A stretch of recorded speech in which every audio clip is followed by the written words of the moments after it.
ছিল, এটা বানু ইসরাইলদের ঘটনা। তো সেই বন্ধু পাপী ছিল, বিভিন্ন কবিরা গুনাহ করত।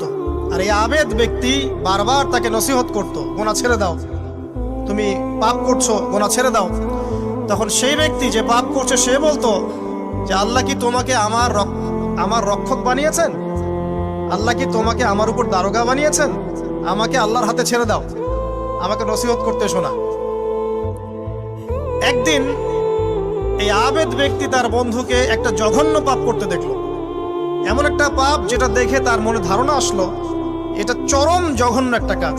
তখন সে মুখ ফসকে বলে ফেলল যে আল্লাহ তোকে আর মাফ করবে না, আল্লাহ তোকে জান্নাত দিবে না।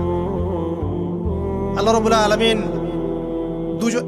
মালাকুল মাউতকে এই দুজনের কাছে পাঠালেন, দুজনের রূহকে কবজ করা হলো।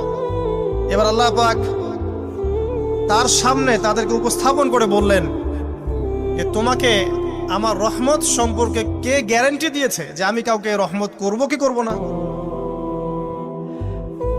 যাও, আমি তোমাকে জাহান্নামে পাঠালাম, ওই ব্যক্তি যে আমার রহমত প্রত্যাশা করেছে আমি তাকে জান্নাত দিয়ে দিলাম।